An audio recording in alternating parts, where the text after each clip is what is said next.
Shalom, my fellow brothers and sisters. English, right? Mas kong yan po. I'll speak in English, right?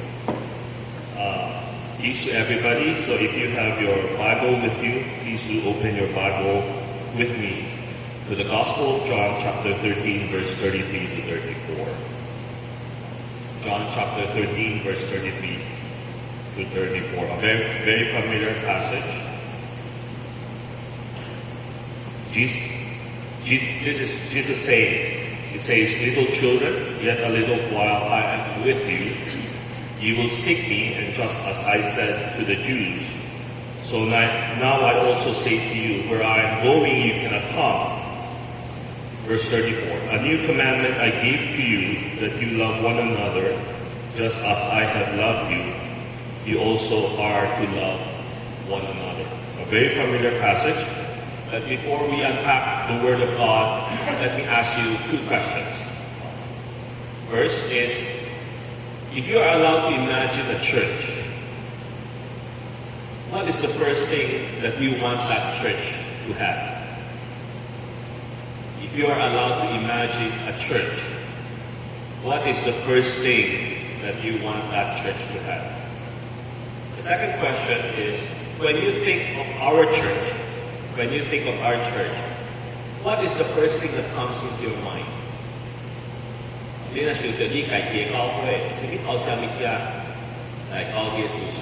What I believe many things reminded us of our church.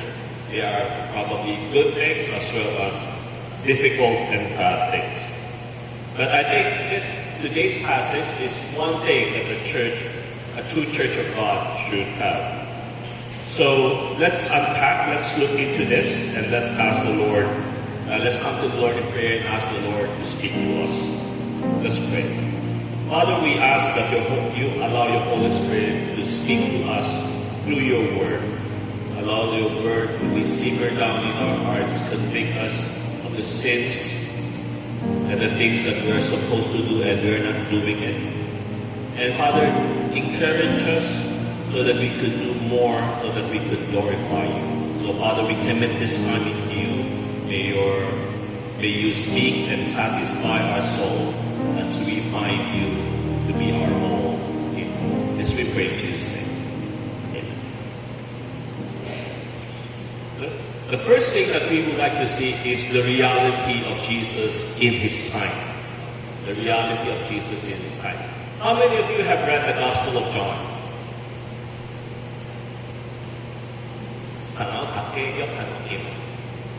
No? The Gospel of John primarily can be divided into two big portions. If you have read it, I hope you have observed it.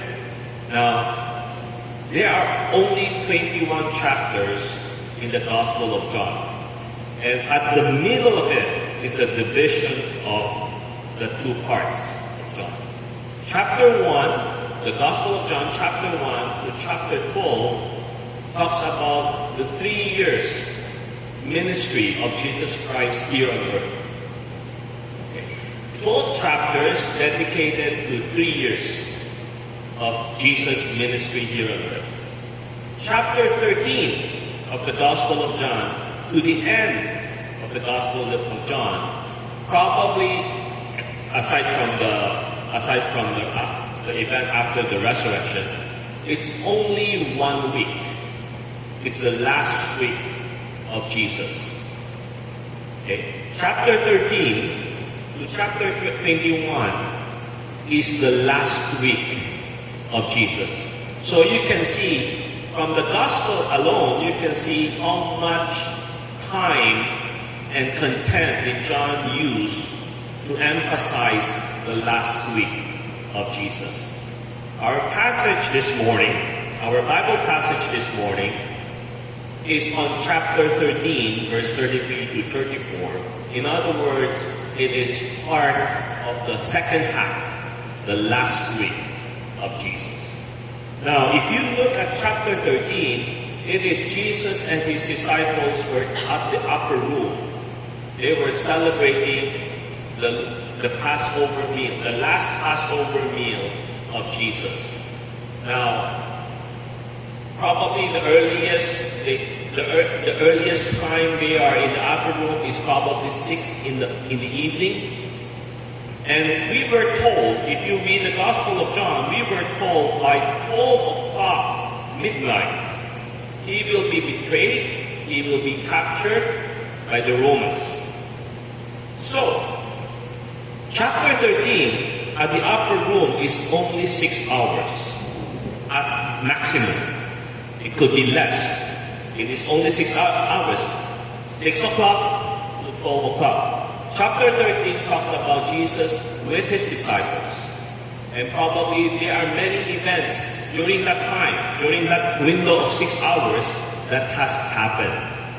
Probably one very important event is the celebration of the communion, where Jesus instituted communion, remember? During the Passover meal. But there are many other events. For example, the washing of the feet of his disciples also happened in the upper room. The prophecy that one of his disciples, Judas, will betray Jesus is also happened during that time. Now, during Jesus' prophecy that Judas will betray him, the prophecy ended by Judas leaving the place. Leaving Jesus and the other disciples. And he left because Jesus has already foretold of what Judas will be doing. Now, after that, Jesus poured his heart out. Now, I don't know, imagine this scenario. Jesus and all his 12 disciples, Jesus did say a lot of things, but he cannot pour his heart out because one among his disciples is not really in one heart with him. Have you been in that kind of a situation where you are gathered together with your friends or family and there is one person that should not be there? Have you experienced that? And then it's so hard to talk, right? It's so hard for ladies maybe, it's so hard to gossip. It's so hard to talk about things because he or she should not be there. But the moment he left, then we are free to talk. I'm not saying that Jesus is gossiping, but what I'm saying is that is exactly what really happened at that time. When Jesus was with his 12 disciples, he did a lot of things, but he was not able to pour his heart out to the disciples because among them is a disciple who is not one heart with him. Because that disciple has an intention, in fact has already planned out how to betray his master. But the moment Judas left, Jesus started pouring his heart out. In fact, what he will be saying is probably one of the most important things to him. Because remember, this is the last 6 hours maximum. 6 hours of his time to be with his disciples. Jesus knew that probably 6 hours later, he will be captured and there is no opportunity for him to talk, to share what his hearts and minds are to his disciples. So if you look at John chapter 13, verse 31 to 32, this is the most important thing in Jesus' heart the moment Judas left. The moment Judas left, this is at the heart of Jesus. It is the heart and that most important thing is the glory of God and the glory of Himself.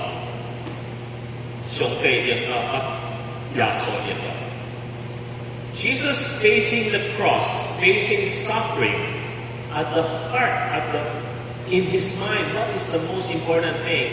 It's found in John chapter 13, verse 31 to 32. It is God's glory and the glory of the Son. And the second most important thing in his heart is our passage today.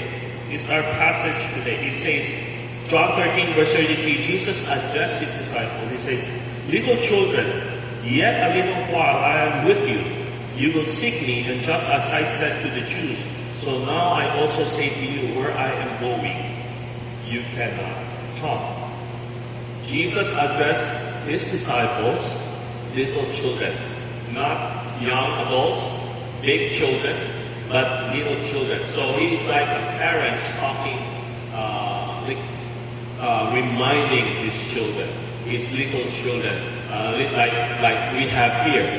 So it's not the young ones, the young professionals, but the little children, the toddlers, the middlers, the juniors, those who are in elementary, those kind of children. So it's a very endearing word, like a parent talking to a child and reminding them that he will be leaving them.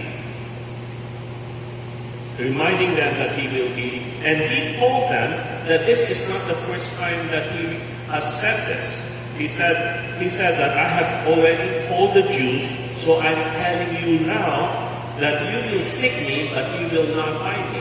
You will seek me, and you will not find me because I am leaving you. And then where I am going, that is the cross, you are not to come. So Jesus was telling the crowds, the Jews, that he will be leaving them and they will look for him, but they will not find him. And the same situation will happen to his disciples. And because of that, because he is leaving, then therefore Jesus gave a new commandment to love one another. And this is the reason why Jesus gave this commandment to love one another. There are two reasons, two important reasons. First is because Jesus is God's love incarnate. Remember, the Bible in our New Testament says God is love. And Jesus is God's incarnate Son.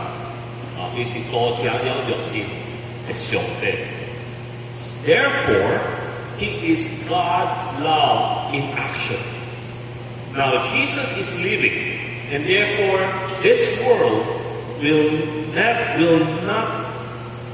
miss out and witness God's love in physical form. This world after Jesus depart, this world will not see God's love in physical form. And therefore, I think this new commandment was given to his disciples, to the church, so that the world, without the physical presence of God's love, will see his love through us. That is the first reason. The second reason is Jesus reminds them that they need to love one another.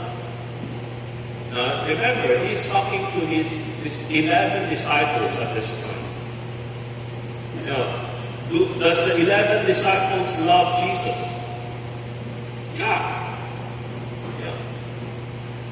If you look at John chapter 12, John chapter 11, you will see even Peter will say he will die for Jesus. So there is no question whether the disciples are in love with Jesus. But there is a question whether the disciples love one another. Remember, just a chapter before chapter 13, here are two disciples, brothers who are arguing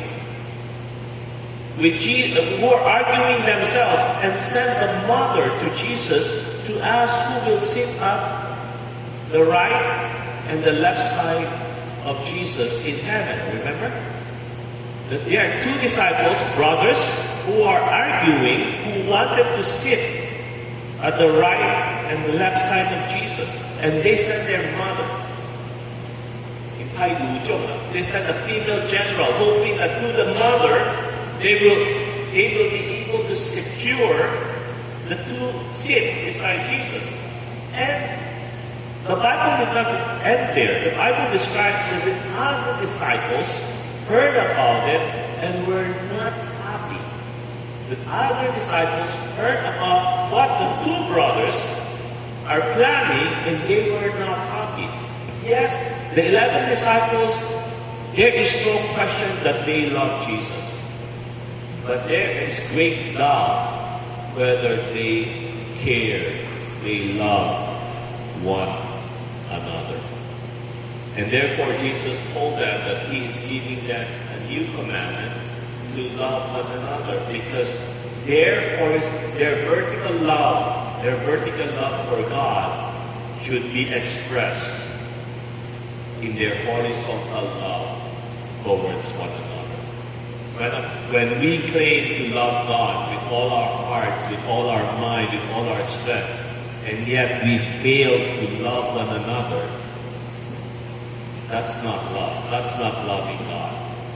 The expression of loving God in a real sense is when we know how to love one another. So this is the two reasons why Jesus gave this command.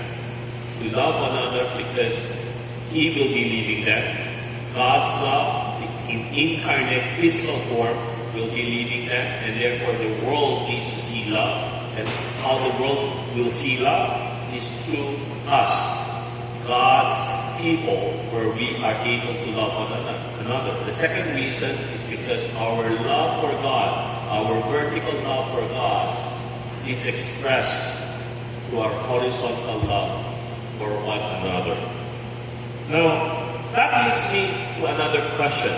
Why did Jesus say that this is a new commandment? Why did Jesus say this is a new commandment? Now, when you listen, Jesus said in verse 34, "A new commandment I give to you, that you love one another just as I have loved you. You are also to love one another." You know, a while ago we talked about the vertical love of God. Love the Lord your God with all your heart, with all your soul. Is that found in the Old Testament or in the New Testament?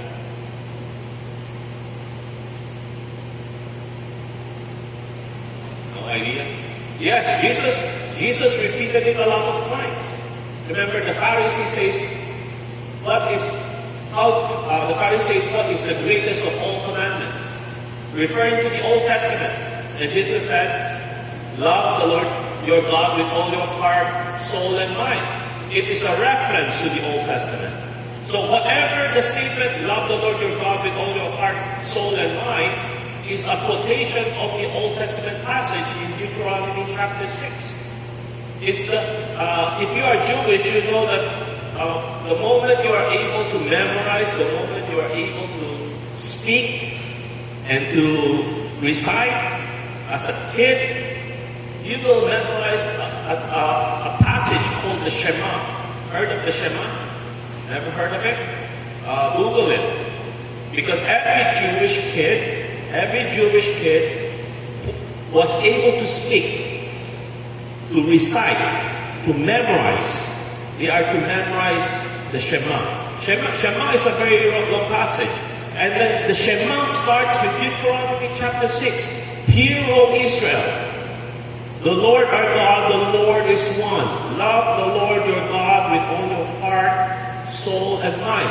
Every Jewish kid, the moment he knows how to speak, how to recite, and was able to memorize, he needs to memorize the Shema.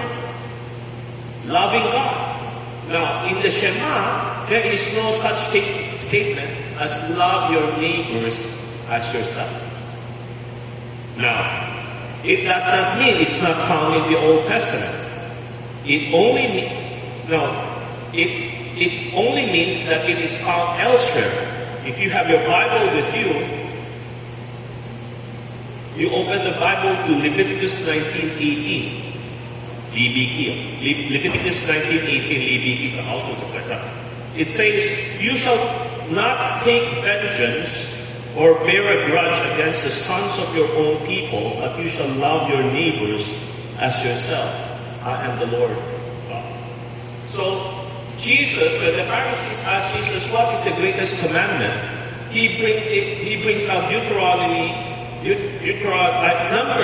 Numbers chapter 6, not Deuteronomy, Numbers chapter 6, and Leviticus 19:18. And combine it together and says, you shall love the Lord your God with all your heart, with all your soul, with all your strength, and you shall love your neighbors as yourself. Knowing this is found in the Old Testament, why did Jesus say, I'm giving a new commandment to His disciples to love one another. And I have 3 reasons why this is a new commandment, why this is not old commandment. First, the command to love our neighbors, to love one another, was given to His disciple in a broader aspect of affection. What do I mean?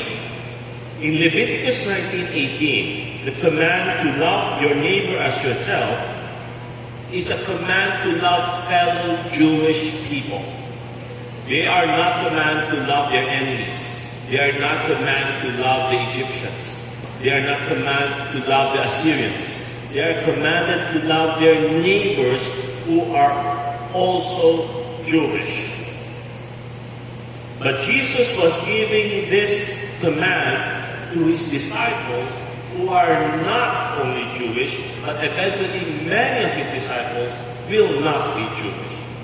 Therefore, loving one another in the church is not based on your culture, your skin color, but because we all have the affinity, or because we are all have affinity, or we are all in Christ.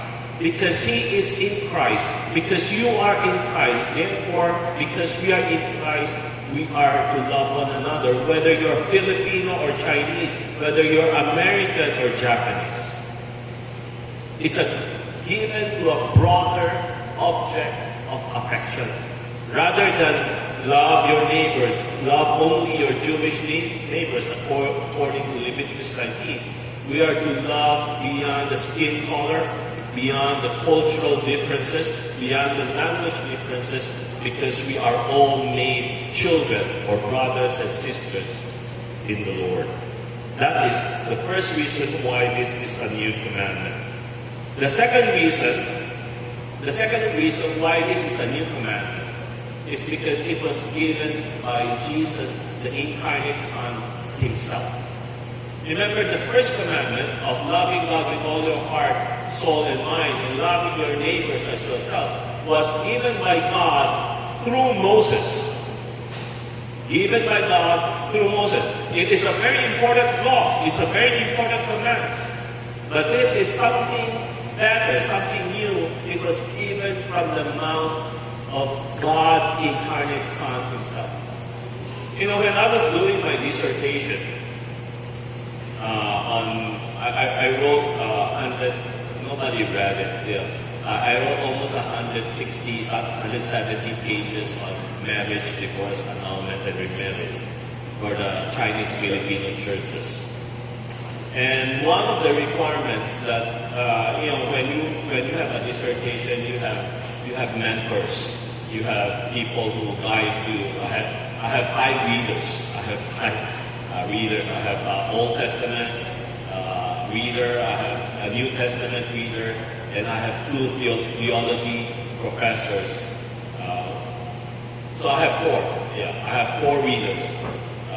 4 readers to critique and to help me do my dissertation. And one of the requirements is I cannot pull secondary sources. I cannot pull secondary sources. And that's very difficult because there are certain ideas that the seminary that I'm studying, the books are not available.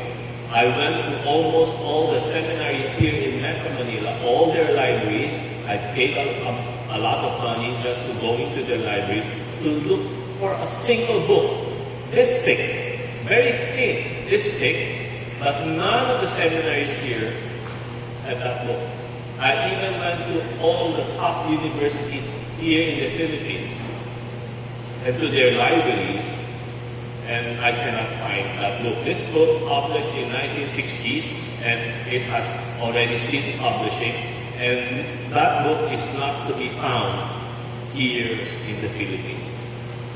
And yet that book proposes a particular idea that I need to refer in my study, that I need to address. So, I cannot quote some people. I was prohibited to quote some people says concerning what the book says. Kasi chismis o eh. Iko ani wetsoy. What he said, I need to quote directly from that book. So I went to Amazon. I went to Amazon US and Amazon. At the time, this is in 2010 when I'm writing that this dissertation. Yeah, 2010. And then Amazon, remember, this book was published in 1960s. It's not being published now. So it's everything that is, if you're able to buy that book, it's gonna be second-hand. That book, this thing, in Amazon US costs not $4, not $40, $400. This thing, $400. I said, at that time, I'm finishing my tuition fee is $15,000, and that book alone is more than my tuition fee. And I called up my friend, a young people that I mentored way back, who is living in New Jersey. I called him up. I said, "Can you help me find this book? Even at the cheaper price of $200, I'll buy it." Is that $400 or is it $2? Sipak ko bikin $400.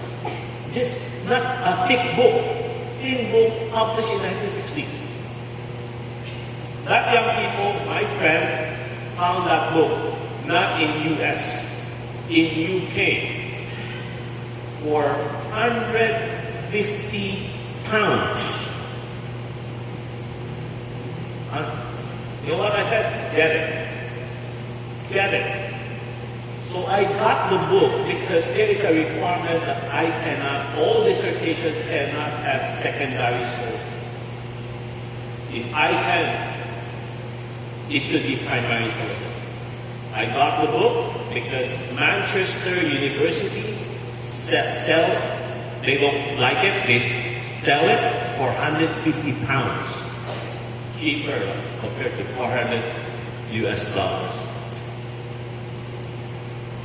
And by the way, that book is in my box in my cabinet.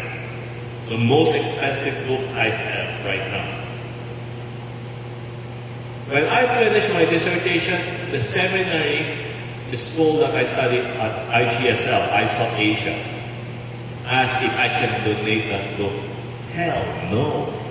I'm not gonna give you that book. Yeah. But you get the meaning? The reason that my dissertation requires, because I need to be very specific on who I quote, and it should be primary source.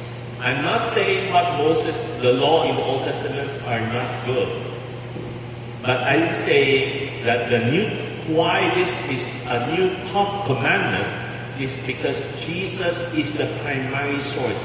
He himself says it. Rather than through a prophet, he himself says it. Therefore, this is a new commandment. Third, this is the third reason why Jesus says this is a new commandment. Because he sets the example of love. Because Jesus sets the example of love, that's why this is a new commandment. I thank God that he did not allow us, human beings, to define love. He sets the examples of love. He defined love and the parameters of love himself.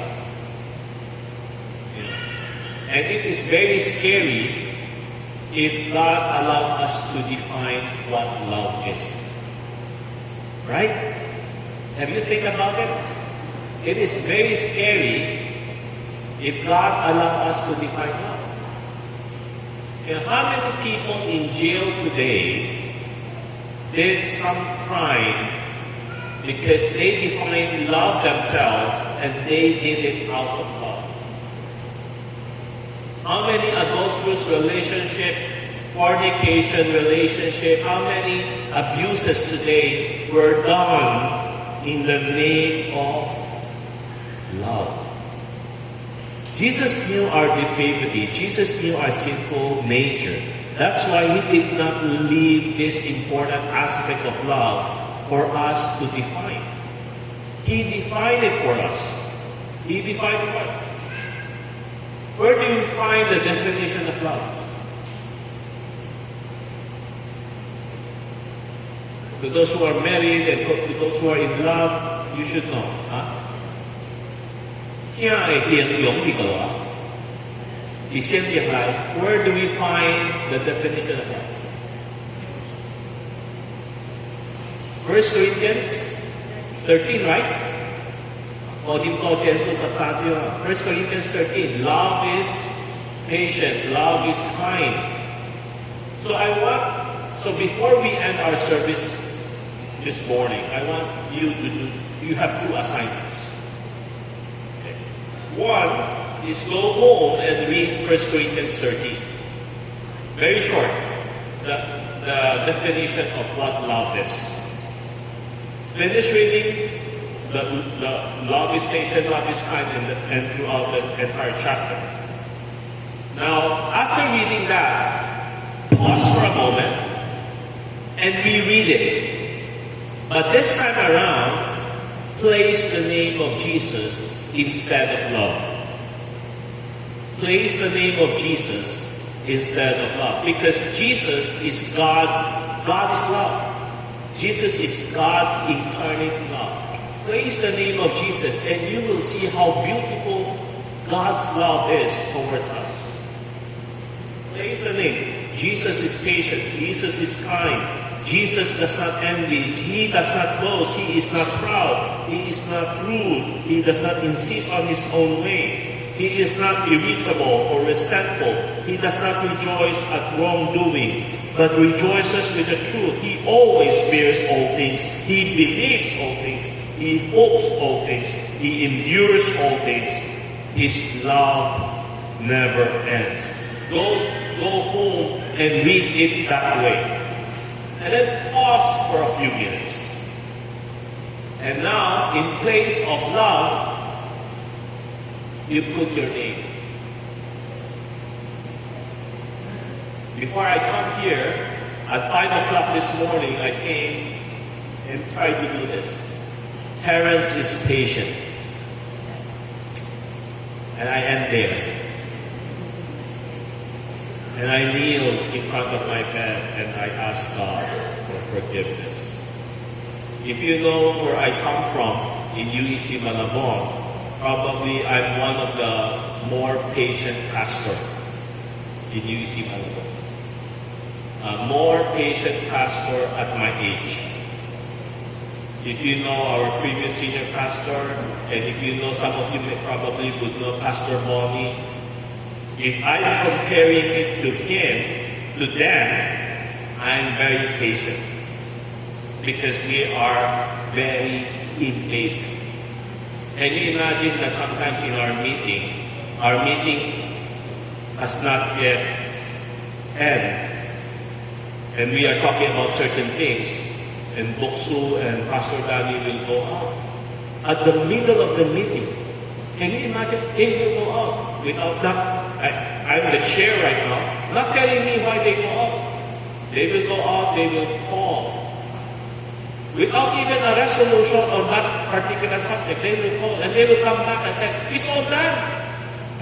We don't have a resolution whether that will, but they come back and say, no, okay.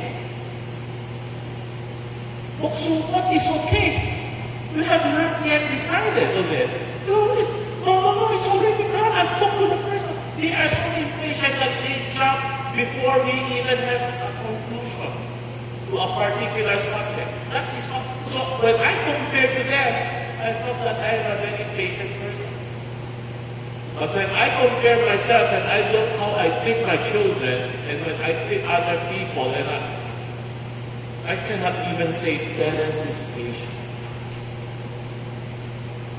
And This morning I come to the Lord in prayer and asking Him for forgiveness because I was not able to complete it. I was not able to say, Terence is patient, Terence is kind, Terence does not envy, Terence does not boast. But we should be all like that because we are called to love one another. We are not only called to love God. The expression of loving God is expressed towards one another. Expressed towards one another. Remember a question that I asked a while ago is, when you think of your church, what is the first thing that comes to your mind? A church can be many things. It can be a place where God's word is preached clearly and precisely. A church can contend for the faith that once we have given. A church can do a lot of mission and charity work. A church can do a lot of evangelism. A church can do a lot of programs.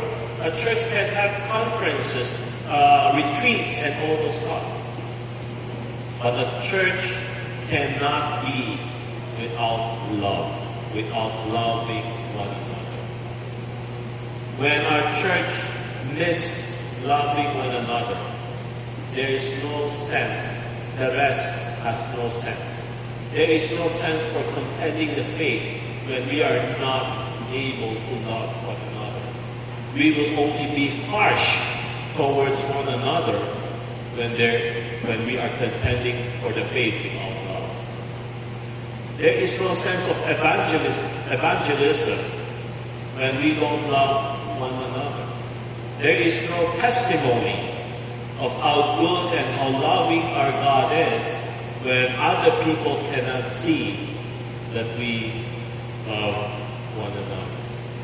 A church can be many things, and the church should excel in many things, but the church cannot be without this command of loving one another. I hope that this is served as a reminder and encouragement of what the essential things that the church has. The church can be few of us, but in few, if we still love one another, we are still an obedient child of God. But a big church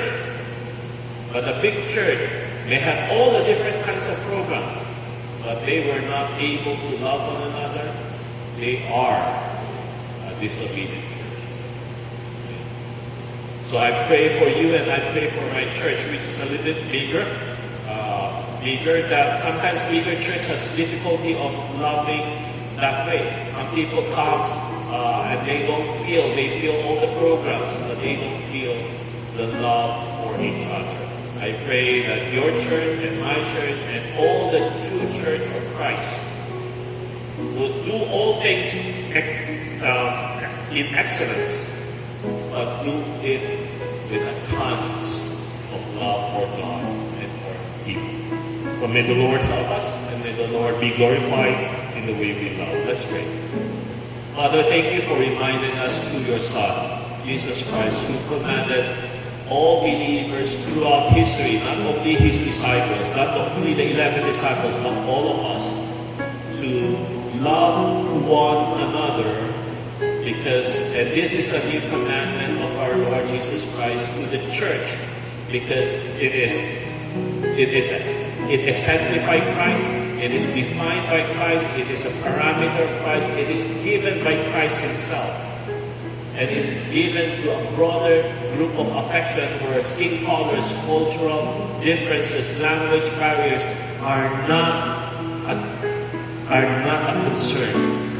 But loving each other is because we are all being born, all being called children of God.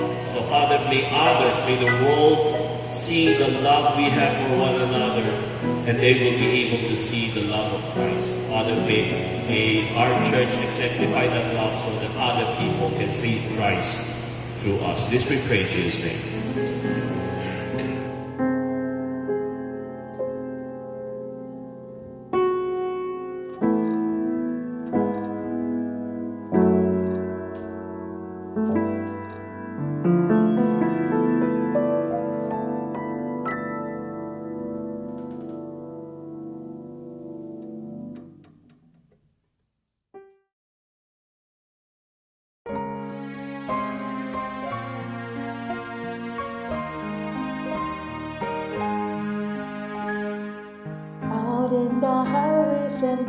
joys of life. Many are weary and sad.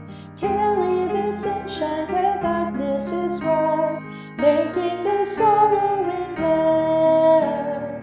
Make me a blessing, make me a blessing out of my life. May Jesus shine.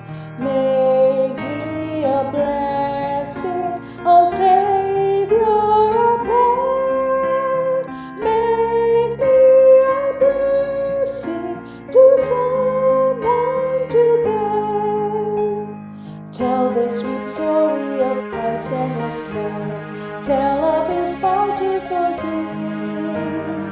Others will trust Him and fondly improve through every moment you live. Make me a blessing, make me a blessing out of my life. May Jesus shine. Make me a blessing, oh Savior above. Make me a blessing to someone today. Givers was given to you when you're need. Love as the Master loved you. Be to the helpless a helper